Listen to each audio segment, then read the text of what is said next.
வெறும் 15,000த்துல ஆரம்பிச்ச அந்த தொழில 90,000 கோடி கொண்டு வந்து நிறுத்துறாரு. 20, 25 வயசுல கம்பெனி ஆரம்பிக்கும் 70 வயசுக்குள்ள. ஒரு 40, 45 வருஷத்துல அவர் வந்து கடைசியில் ரிலையன்ஸ் பெட்ரோலியம் ஆரம்பிச்சுட்டு 70வது வயசுல இறந்துடுறாரு.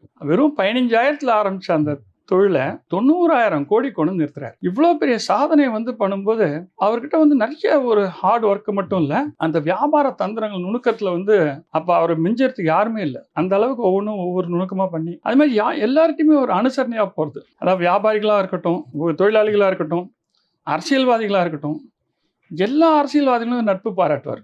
அவருக்கு வந்து இந்த கட்சி அந்த கட்சிலாம் வேறுபாடு கிடையாது. எந்த கட்சியா இருந்தாலும் அவங்களுக்கு ஏதாவது ஏன்னா எப்பயுமே தொழிலதிபர்கள் பார்த்தீங்கன்னா கட்சிகள்லாம் டொனேஷன் கொடுப்பாங்க. இது வழக்கம். அது எப்பயுமே நடக்கிறது தான். அந்த மாதிரி எல்லாருக்குமே ஆதரவு பண்ணுவார். அந்த மாதிரி அதாவது எல்லாருக்குமே நண்பனாய் அப்படிங்கிறது ரொம்ப கஷ்டம்.